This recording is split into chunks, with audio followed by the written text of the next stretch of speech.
वक्त बारिश की वजह से फसल का भारी नुकसान हो गया है। जो भी पैसे थे मेरे पास उससे बीज और खाद खरीद लिया था मैंने।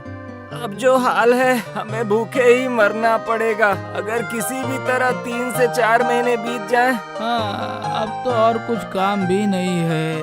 हाँ, ठीक कह रहे हो भाई तुम। अगर कहीं भी कुछ काम मिल जाता तो कुछ पैसे कमा लेते हम, क्या कहते हो? सही में बहुत ज्यादा कष्ट में दिन काट रहे हैं हम लोग। रुको, सब लोग एक कतार में खड़े हो जाओ। अरे आखिर माजरा क्या है भाई? हाँ, कुछ भी समझ में नहीं आ रहा है, क्या किया जाए? महाराज क्या इस बार अपने सैनिकों को भेजकर हमसे कर वसूल करवाएंगे? सुनो, महाराज ने आप लोगों के कष्टों को समझते हुए कुछ सहायता आगे बढ़ाई है। सब लोग एक कतार में चलकर आगे हाथ बढ़ाकर ये लेकर जा सकते हो। ये तो भीख दे रहे। महाराज ने भेजा है, तुम लोगों को लेना है तो लो, वरना जाओ। ऐसी भीख से और कितने दिन काम चलेगा? नहीं, हम लोगों में से कोई भिक्षा नहीं लेगा। नहीं, इस तरह प्रजा के दुख कष्ट चुपचाप बैठकर नहीं सह सकता। आप बिना मतलब उनके बारे में सोच रहे महाराज, उनकी हिम्मत कुछ ज्यादा ही बढ़ गई है। मंत्री, इन सब बातों में अचानक ये सारी बातें कहाँ से आगे बताओ? उन लोगों की हालत तो देखो बहुत खराब है। अच्छी बात है, उन लोगों को भूखा मर जाना चाहिए। ये सब तुम क्या बक रहे हो मंत्री? आपने तो मदद भेजी थी, पर क्या उन्होंने ली? क्या उन्होंने आपका दान ग्रहण किया? नहीं, ऐसी बात मत किया करो। असल में हमारी प्रजा में आत्मसम्मान बहुत है। महाराज, जब वो दान लेंगे ही नहीं तो मेरे पास इससे भी एक अच्छी तरकीब है महाराज। लो, हमारे उस्ताद महाशय ने बोलना शुरू कर दिया। ठीक है, लेकिन तरकीब क्या है? मैं ये कह रहा था महाराज कि इस परिवार से एक सदस्य के लिए कम से कम 100 दिन के काम का इंतजाम कीजिए महाराज, तो उस काम से नगर का भी भला होगा और प्रजा को भी अपना मेहनताना मिलेगा। ये तो मैंने पहले कभी सोचा ही नहीं। फिर उन लोगों को महाराज के भीख पर निर्भर नहीं करना होगा। तुम्हारी तरकीब तो ठीक है, पर अब उनको कौन सा काम दिया जा सकता है? क्यों महाराज, एक कहावत है ना, बेकार को सब काम चलता है। अगर उनसे आप मुरमुरे तलने को कह देंगे तो फिर कैसा रहेगा? तुम्हारा सर होगा और मेरा भेजा होगा। पहले अगर महल के चारों ओर ऊंची दीवार बनाने का काम शुरू हो जाता तो बहुत अच्छा होता महाराज। महल सुरक्षित रहेगा और उन्हें भी काम मिलेगा। वाह, बढ़िया, ये ठीक रहेगा। तो सबसे पहले महल की दीवार बनाते हैं, क्या कहते हो?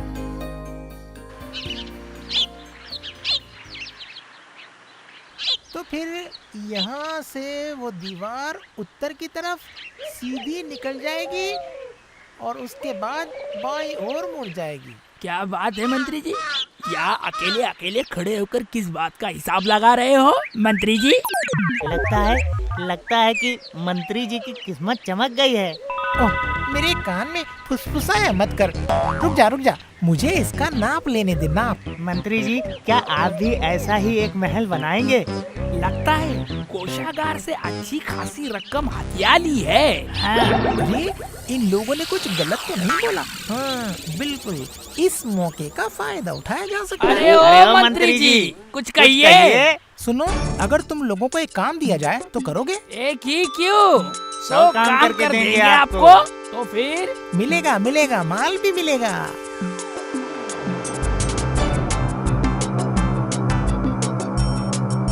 अब की बार मैं एक पत्थर से 2 शिकार करूंगा। उधर उस्ताद गोपाल की किस्मत डूबेगी और इधर मेरी किस्मत चमकेगी। वाह, बहुत अच्छे, बड़ी जोर शोर से काम चल रहा है। वाह, काम के बारे में सुनकर सब लोग इकट्ठा हो गए हैं। इसीलिए कहते हैं कि मिठास की गंध मिलते ही चींटियां पहले आने लगती हैं।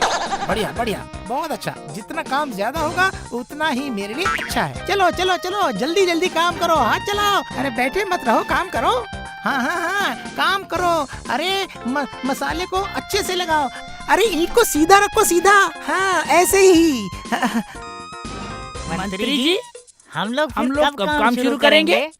रुको, थोड़ा दिन ढलने तो दो, जैसी शाम हो जाएगी।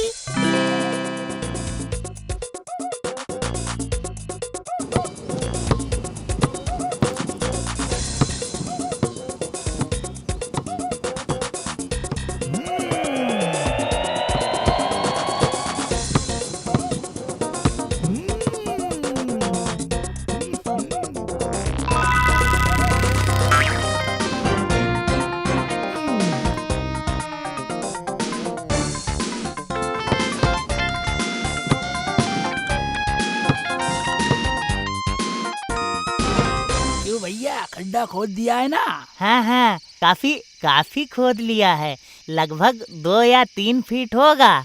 उसके चारों ओर ईंटें लगा दे ताकि किसी को भी पता ना लगे। दे मुझे वहाँ से एक एक करके ईंट दे। हाँ, हमें ये जल्दी करना होगा और भी बहुत सारे काम पड़े हैं, समझ में आया?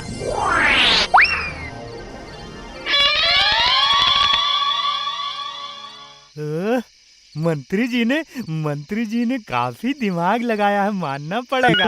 ओहो ओहो, तो आज दीवार का काम यहाँ तक हुआ है। तो फिर यहीं से काम शुरू करूं? हाँ हाँ, बिल्कुल वही करो। क्या पूरा ही तोड़ दूं? ना ना ना, सब कुछ तोड़ने की जरूरत नहीं है। मैं एक बार समझा देता हूँ क्या करना है, सुनो।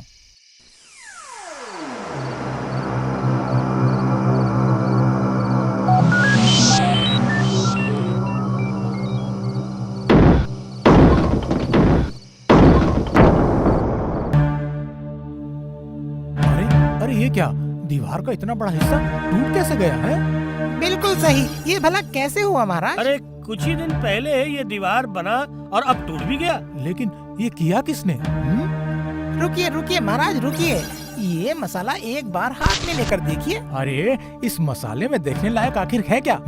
अच्छा, मंत्री को मसालों की भी समझ है, हर जगह अपनी बहादुरी जताता है। नहीं नहीं महाराज, नहीं नहीं, सब रेत निकल रहा है, मसाले में कोई ताकत नहीं। अरे अरे अरे अरे, सच तो इसका मतलब है कि आपने बिल्कुल सही सोचा महाराज, बिल्कुल खराब किस्म का रेत और सीमेंट इस्तेमाल किया है इसमें। ऐसा तो हो ही नहीं सकता महाराज। अरे अरे, फिर तो राजमिस्त्री को बुलाना ही चाहिए। हाँ, मैं तो यही चाहता था।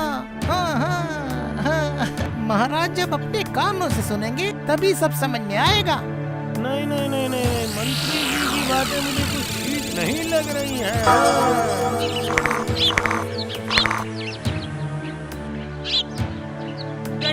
सुन गुलटे, तूने इसकी गेंद को जोर से क्यों फेंका रे? जा जा, जिसने इतनी दूर फेंका है वही लेके आएगा। हाँ नहीं नहीं गुलटे भैया, तुम्हें जाने की जरूरत नहीं है, हम लोग जा रहे हैं। अरे देख देख, इन्हें देखकर कुछ सीख, सुन पूछ के जाकर जल्दी लेकर वापस आ। अरे वाह, ये क्या है? अरे कितना बड़ा गड्ढा है। लेकिन इतना बड़ा खड्डा खोदकर घेरा क्यों गया है? ताकि कोई इस गड्ढे को ना देखे। देख, इस गड्ढे को चारों ओर से ईंटों से घेर दिया गया है। हाँ, चल चल, हमें जल्दी जाकर गोपाल दादू को इस बारे में बताना होगा।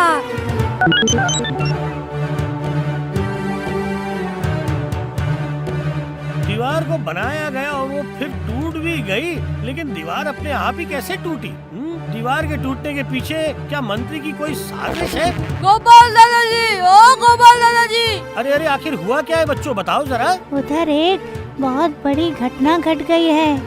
हाँ, वो घटना क्या है, जल्दी बताओ, क्या मुसीबत है? दीवार के पीछे किसी ने एक खड्डा खोदा है। क्या बात कर रहे हो? दीवार के पीछे गड्ढा? इसका मतलब महल के दीवार से लग कर। बिल्कुल सही कहा आपने। इसका मतलब अंदर ही अंदर ये चल रहा है। अच्छा, ये बताओ वो गड्ढा है कहाँ पे? ओहो, उत्तर की ओर करीब 10 कदम बरगद के पेड़ से होते हुए चलेगा तो कोषगार आएगा। अच्छा, समझ गया।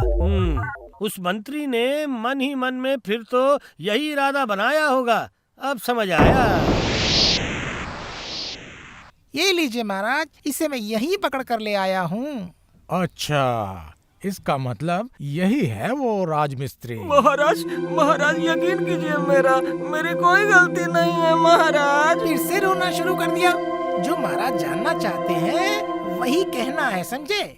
मसाले में क्या क्या मिलाया था बताओ। महाराज मैं सच कह रहा हूँ महाराज, मसाले में थोड़ी मिलावट करनी पड़ी। हाँ बोल बोल बोल, किसके कहने पर इसे तूने किया? बोल बोल। नहीं, मेरा मतलब गोपाल ने हमसे कमीशन मांगा था तो। इसका मतलब गोपाल की करी धरी है ये सब। ये कौन सी नई बात है महाराज? नहीं नहीं नहीं नहीं नहीं, इसके लिए मैं गोपाल को कड़ी से कड़ी सजा दूंगा। गोपाल, छी छी छी छी छी छी छी छी, आखिरकार तुमने ये तरकीब लगाई पैसे चुराने के लिए, हैं? देखिए महाराज, अगर आप जरा बात को खुलकर बताएंगे तो। और खोल कर क्या करोगे? तुमने जो किया है वो तो वैसे भी खुल कर बाहर आ रहा है। तुमने राजमिस्त्री से पैसे मांगे, जिस वजह से उसने मसाले में मिलावट की, और उस मसाले से काम करने के बाद वो दीवार टूटकर गिर गई, समझे? ये तो चोरी नहीं, डकैती है महाराज, डकैती। अच्छा, तो ये मंत्री मुझे फंसा रहा है। रुक जा मंत्री बेटा, मैं भी मजा चखाता हूँ तुझे। हाँ। क्या हुआ? तुम्हारी बोलती क्यों बंद हो गई? कैसे बोलेगा महाराज? क्या कहने लायक कुछ बचा है? अब महाराज, आप जो भी सजा देंगे मुझे वो कबूल होगा महाराज, पर मेरा एक अनुरोध है। 2 दिन के अंदर दीवार बनाने का काम मेरी देखरेख में मैं खुद पूरा करना चाहता हूँ। हाँ, तुम वो काम खत्म करो, लेकिन सजा तुम्हें मिलेगी ही, ये मैं कहे देता हूँ। हाँ, अब आएगा मजा टकले बुड्ढे, अच्छी तरह फंस गया ना तू। अब भागेगा कैसे तू?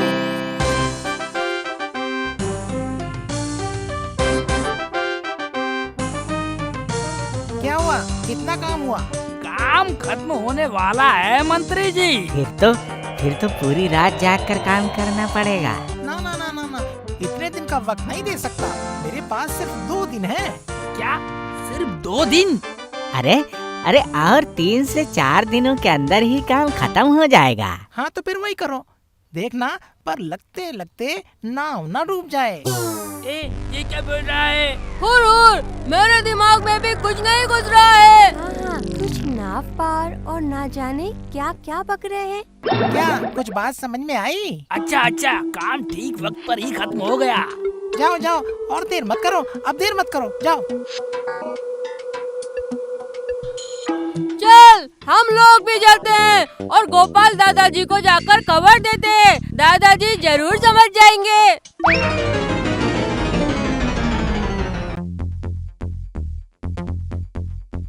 महाराज, उधर दीवार बनाने का काम खत्म हो गया है। इसका मतलब महाराज, आपके अनुसार इस बार गोपाल को? हाँ, कल ही गोपाल को कारागार भेजा जाएगा। मैंने इसे ऐसा फंसाया है, अब कहाँ जाएगा भाग के गोपाल? लेकिन महाराज, मैंने आपसे एक अनुरोध किया था। हाँ। क्या? मुझसे कोई अनुरोध किया था? हाँ? कहीं ये फिर से बचने की कोशिश तो नहीं कर रहा है? हाँ, तो क्या है अनुरोध? बोलो, अरे बोलो, जल्दी बोलो। ये थोड़ा सा गुप्त अनुरोध है महाराज। ठीक है, फिर आओ, चलो आओ, फुसफुसाकर हमारे कान में बोल डालो। चाहे कान में कहो या इशारे में कहो, मुझे धोखा नहीं दे पाओगे।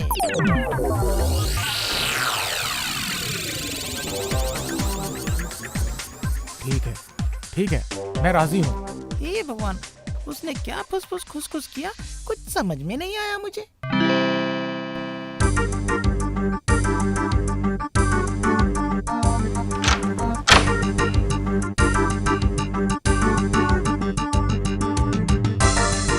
सच में महाराज, कितना विशाल कोषागार है।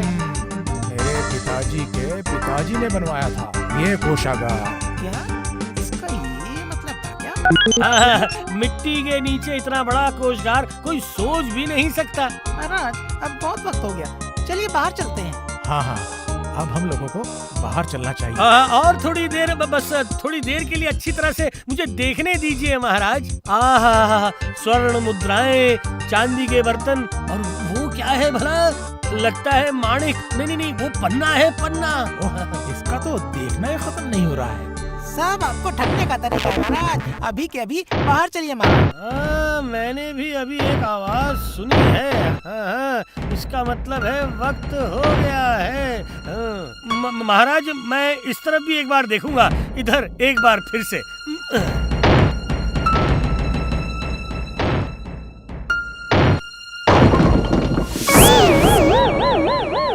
अरे ये लोग कौन है? क्या तुम लोगों को और वक्त नहीं मिला था? ये रहे महाराज, आपके 100 दिन के काम के लोग। महाराज, दीवार को तोड़कर इस काम को इतने दिन पीछे करके मंत्री जी यहाँ पे एक गड्ढा खोद रहे थे। इसका मतलब दीवार बनाने के बहाने मंत्री सुरंग बनाकर कोषागार लूटने का प्लान बना रहा था। बिल्कुल सही कहा महाराज। ना, मेरा मतलब मैं तो यूं महाराज। तुम्हारा यही गड्ढा खोदना मैं निकालता हूँ। पहरेदारों, अभी मंत्री को कारावास में डाल दो और उसके साथ उसके साथियों को भी। इस बार माफ कर दीजिए महाराज, मुझे माफ कर दीजिए महाराज। तुम्हें बहुत माफ किया, बहुत बार माफ किया तुम्हें। इस बार तुम्हारी खाल निकाल लूंगा। सुनो सुनो, कौन है यहाँ? छोड़ दीजिए महाराज, इस बार छोड़ दीजिए। हमारी गलती नहीं है, ये सब मंत्री जी की करतूत है। हमें छोड़ दीजिए महाराज, हमें छोड़ दीजिए महाराज। गोपाल, अरे गोपाल, तुम ये चांदी की प्लेट लो, ये मेरे दादाजी की थी। हाँ, यही है तुम्हारा पुरस्कार। इसीलिए तो कहते हैं अंत भला तो सब भला। For more updates, subscribe to our channel, click the show links and enjoy watching the videos.